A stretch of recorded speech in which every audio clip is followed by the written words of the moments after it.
Amados irmãos e irmãs em Cristo Jesus, a todos que acompanham a live pelo Facebook, sejam todos bem-vindos e se abram à leitura, à reflexão da palavra de Deus. Hoje nós ouvimos então duas parábolas muito parecidas. Uma, o próprio Jesus contando sobre os vinhateiros, os vinhateiros maus. E depois nós ouvimos na primeira leitura da profecia de Isaías, outra história, outra parábola falando de vinha. Nós temos que lembrar, a liturgia da palavra está nos indicando um caminho. O caminho é a missão, é então a evangelização. Por quê, Padre?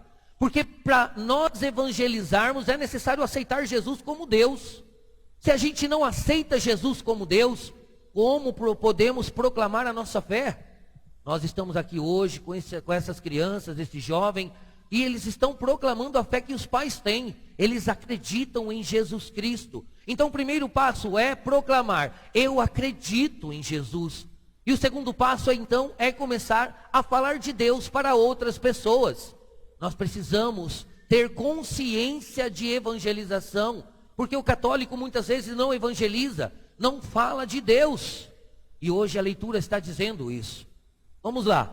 Jesus então conta a parábola, O dono da vinha tinha uma vinha, Ele tinha um terreno imenso, construiu ali uma vinha. Vinha produz vinho, gente. São uvas, que ali está sendo produzido, E um dia vai acontecer a colheita e a partir disso se tornará o vinho. O lagar é o lugar onde foi construído para pisar as uvas, para então produzir o vinho, o suco da uva, que se torna mais tarde vinho.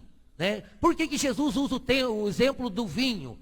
Para dizer a todos nós que seguir a Cristo, aceitar Jesus, tem que ser uma alegria. O vinho naquele tempo era tomado principalmente nos momentos felizes que a comunidade vivia. Então aceitar Jesus é um momento de alegria. Por isso então a simbologia ligada ao vinho. Jesus vai dizer então, o dono da vinha é Deus. É Deus. Quem são os empregados que foram mandados para falar de Deus, para então colher os frutos da colheita? Quem são os empregados? No Antigo Testamento, se a gente pegar o Antigo Testamento sempre mostra os profetas anunciando o Salvador. Então quem são os empregados? São os profetas. Todos os profetas anunciaram Jesus, o Salvador viria.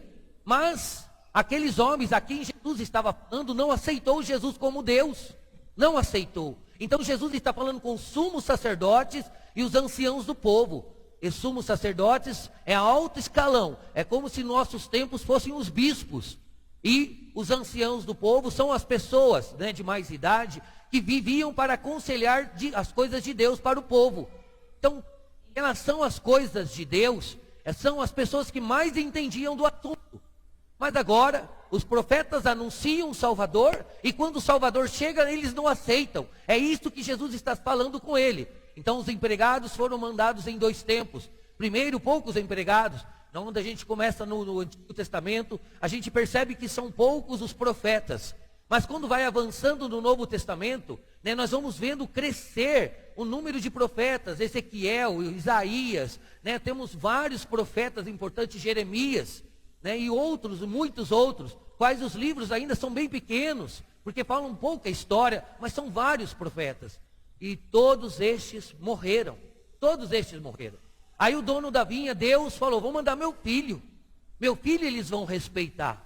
Meu filho vai ser então o canal da graça na vida deles. Mas quando Jesus aparece, eles não querem receber Jesus. E Jesus ainda anuncia a morte dele. Jesus ainda sendo Deus, ele anuncia àqueles homens, vocês vão me matar, vocês vão destruir a minha vida, porque vocês não acreditam no Filho do Homem. O homem é Deus, que Jesus se refere. Eu sou filho de Deus, eu vim para ajudar vocês, salvar vocês, mas vocês não me aceitam, e tanto que não me aceitam, que vocês vão me condenar à morte. Jesus está falando para eles, e ainda Jesus pergunta, o que vocês acham? Quando o dono da vinha voltar, o que o dono da vinha vai fazer? O próprio sacerdote vai responder, o dono da vinha vai mandar matar de modo perverso esses vinhateiros que matou seu filho e os outros empregados. E aí Jesus vai dizer para ele, então, Então Deus, quando vir na sua glória, eles não vão poupar as vidas de vocês, porque vocês rejeitaram o Filho de Deus. Eles dão, a cabo da resposta certíssima, mas não conseguem entender que Jesus estava se referindo a eles. Nós precisamos abrir o nosso coração para Deus. Nós precisamos aceitar Jesus Cristo na nossa vida, porque Jesus, no término do Evangelho, vai dizer assim, olha só, gente. Por isso eu vos digo, o reino de Deus vos será tirado e será entregue a um povo que produzirá frutos. Quem é o povo que produzirá frutos? Quem vai aceitar Jesus Cristo? Lá naquele tempo já eram então os apóstolos, eram os novos discípulos, mas hoje esse povo somos nós. Nós aceitamos Jesus Cristo. Os pais dessas crianças aceitaram Jesus Cristo. Só que agora nós somos chamados a dar frutos. Não existe a gente ser então os escolhidos e não darmos frutos. E os frutos aqui que Jesus se refere é em relação à evangelização. As pessoas que nós conseguimos para Deus. Quantas pessoas você trouxe para a igreja? Eu volto a perguntar isso. Esses são os frutos do teu testemunho. Esses são os frutos da sua evangelização. As pessoas que um dia você trouxe para Deus. E Deus pede isso para nós. E um dia Deus vai ser muito mais conciso. Opa, cadê o microfone, gente? Um dia Deus vai ser muito mais conciso em relação a isso. Ele vai nos perguntar, quando a gente morrer, filho, eu confiei em você. Cadê as pessoas que você trouxe para mim? Talvez os pais aqui vão mostrar, Deus, eu trouxe meu filho. O filho que o Senhor me deu, eu estou te entregando. Um dia ele vai chegar aqui e vai chegar proclamando a fé no Senhor. Mas é suficiente somente nossos filhos? Não é suficiente, gente. Por isso é importante evangelizarmos. Por isso é importante nos tornar missionários. Hoje essas crianças são batizadas. Mais tarde, com a confirmação, o crisma, o sacramento do crisma, eles se tornam discípulos do Senhor. Todos nós que temos o crisma, somos discípulos de Jesus. E se existe discipulado, existe missão, existe evangelização. Então por que nós não evangelizamos? Será que a catequese da igreja foi imperfeita? A primeira leitura vai dizer para nós sobre isso. A primeira leitura vai explicar melhor. Vamos lá. Primeira leitura de hoje, gente. Vai dizer no versículo 4. O que poderia eu ter feito a mais para a minha vida e não fiz? É Deus falando através do profeta, perguntando para o povo. O povo de Israel caiu no pecado de novo. E aí então, o primeiro livro de Isaías anuncia logo que vai vir a escravidão. Isaías está vendo o pecado do povo. O povo está fazendo tudo errado, não está seguindo a Deus. Está indo contra os mandamentos de Deus. E aí Isaías vai contar essa parábola dizendo, olha, você tem que prestar atenção, porque um dia Deus virá. Deus vai perguntar para nós, e aí então, quando chegar o mal, a gente não vai resistir ao mal. E é isso que aconteceu no meio do livro de Isaías, do profeta Isaías. Outro povo vai vir e dar em guerra com o povo de Israel. E o povo de Israel vai perder essa guerra. E eles vão ser escravizados pelo Egito. Então eles vão levar-se, todos eles, em escravidão. Então o livro de Isaías é escrito em 3 momentos. Antes do exílio, no exílio e depois do exílio. Então aqui o profeta está anunciando, gente, se vocês não mudarem de vida, o mal vai cair sobre vocês e vocês não vão resistir. E sobre a parábola ele diz assim, olha só que lindo, Ele vai dizer novamente, Deus fez tudo perfeito. Ele construiu uma vinha, ele cercou essa vinha, colocou o largar, fez a proteção para ninguém vir, cercou a vinha, para que nenhum mal acontecesse a ela. Mas, ao invés de produzir uvas boas, produziu uvas selvagens. O que são as uvas selvagens? As uvas amargas. As uvas amargas. E aí Deus vai perguntar, como que eu preparei tudo, eu escolhi as melhores plantações, e agora está dando uva selvagem. Por que a uva selvagem, gente? Porque tinha pecadores no meio do povo de Israel. E aí no término da primeira leitura fica muito claro isso. Lá no versículo 7b, o padre vai ler todo o versículo só para você se lembrar. Pois bem, a vinha do Senhor dos Exércitos é a casa de Israel, ou seja, todos nós, e o povo de Judá, sua dileta plantação. Eu esperava deles frutos de justiça, e eis que veio injustiça. Eu esperava obras de bondade, mas veio o pecado, veio a maldade. Deus prepara tudo para nós. Deus manda seu Filho, quantas vezes for necessário, morrer por nós. Mas nós precisamos de uma mudança de vida, porque nós vemos a ação de Deus, Deus prepara tudo, mas o pecado em nós faz com que a gente destrua tudo que Deus produziu. É isso que está acontecendo com o mundo hoje, pode perceber? Esse calor abundante que está chegando a gente, por quê? Porque o homem tem destruído a natureza, tudo que Deus faz e é perfeito, o homem vem e destrói. E por quê, gente? Por causa do pecado, da ganância, do querer dinheiro, de ter uma vida melhor, de pensar em si mesmo, não pensar no seu semelhante.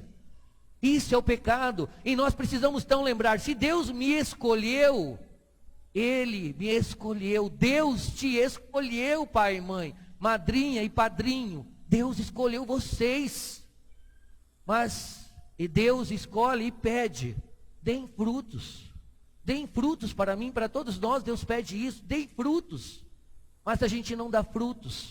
Por que não damos frutos? Que ao invés de nós falarmos do amor de Deus, ajudar as pessoas, nós a julgamos para as pessoas, apontamos os dedos, falamos dos males, ou inventamos alguns males, fofocamos, destruímos a vida das pessoas, não ajudamos ninguém. Desse jeito, nunca Deus será transmitido para as outras pessoas. Quando Deus nos vê fazendo a maldade, o mal, Deus fica triste, sendo que em Deus não existe tristeza. Mas Deus já espera, porque o ser humano ele é frágil. Mas nós temos que lembrar que nós temos a ação do Espírito Santo em nós. Através do batismo nós recebemos o Espírito. Através do cristo nós temos os dons do Espírito. Então agora eu tenho a força do Espírito Santo para vencer as tentações do mal e me tornar um testemunho de Jesus. Para eu ser testemunho de Jesus, São Paulo vai explicar na segunda carta, na segunda leitura de hoje. A segunda leitura no versículo 8 vai dizer assim: quanto mais, ao mais, irmãos, ocupai-vos com tudo o que é verdadeiro, responsável, justo, puro, amável, honroso, tudo que é virtude ou de qualquer modo mereça louvor. São Paulo então dá a regra para nós. Como que você vai se tornar um testemunho de Jesus? Como você vai vencer as tentações? Como você vai dar frutos para a igreja? Pessoas que vão chegar até Deus através de você. Como? Você seguindo as virtudes. Você olhando para a sua vida e querer ser uma pessoa melhor. Você se olhar no espelho e atravessar o espelho. Ao invés de ver a sua imagem refletida, você vê o seu interior refletido. E nesse interior você perceber que existe coisas ruins que você precisa acabar. E colocar aqui no interior coisas boas. São Paulo está dizendo, gente, quantas futilidades nós estamos vivendo nos tempos de hoje. Quantas futilidades. O que é futilidade? Aquilo que não serve para nada, que a gente nos ocupa para passar o tempo, mas que não tem um objetivo concreto. Vamos pegar o celular, gente. Quantos de nós vivem no vício do celular? Vou sondar a vida do povo no Facebook. Vou mandar zap. Nossa, montei um grupo lá do zap para mandar pornografia, para mandar safadeza. Isso é futilidade, isso é errado, isso é pecado. E a gente vai se ocupando com essas coisas ruins. E a gente não vai fazendo o nosso ser se parecer com Deus. Então as pessoas vão olhar para nós. E a gente nunca vai se aproximar daquilo que Jesus sonhou para nós. Jesus tem um sonho para você. Tem um sonho para você. Que você se torne semelhante a Ele. Esse é o sonho de Deus para você. Só que ao invés de você se tornar semelhança de Deus, você talvez esteja se tornando semelhança do diabo. Você fala mal, você destrói, você vive na futilidade de ficar com essas coisas, celulares, joguinhos, passando o tempo sem promover a verdade de Deus para as pessoas. E aí então a gente vai se perdendo no caminho de Deus. Vai se perdendo. E quando vê, a gente está querendo enfiar o mundo dentro da igreja. A gente vem com aquele argumento. A igreja precisa se tornar mais dinâmica. Aí o padre fala, dá um sono. Por que dá sono? Porque você está acostumado a ver as porcarias do celular. É aquelas porcarias que te faz rir, que te promove a um desejo absoluto. É isso. É aí você quer enfiar essas porcarias dentro da igreja. E você acha que a igreja tem que melhorar? Não, é você que tem que melhorar. Para você chegar na igreja e ser mais de Deus do que do mundo. Você precisa ser mais de Deus. Quando Deus sonhou com você, Ele não pensou em você no mundo, fazendo as porcarias do mundo. Quando Deus sonhou com você e o projeto dele na sua vida, Ele sonhou com você evangelizando, você transmitindo bondade e carinho para todas as pessoas. É isso que Deus sonhou com você? E você se perde nesses devaneios. A igreja precisa melhorar. Ah, tá. A igreja tem 2000 anos e está viva. E você? Você acha que tem o direito de falar da igreja? Não, você tem que aprender com ela. Porque se ela sobreviveu a 2000 anos, porque ela tem Deus. Se ela sobreviveu a 2000 anos, ela tem Deus. E você precisa ter mais Deus, então, para pelo menos ganhar a sua vida eterna. Porque se de continuar desse jeito que você vive, nem a vida eterna você vai ganhar. Tá? E um dia Deus vai falar para você: oi filho, você queria mudar a minha igreja? Que pena, você não conseguiu nem se mudar, nem se melhorar, como que você quer mudar a minha igreja? Pensar, gente, os tempos estão aí, estamos vivendo nesses tempos, e nós precisamos mudar de vida. Amém?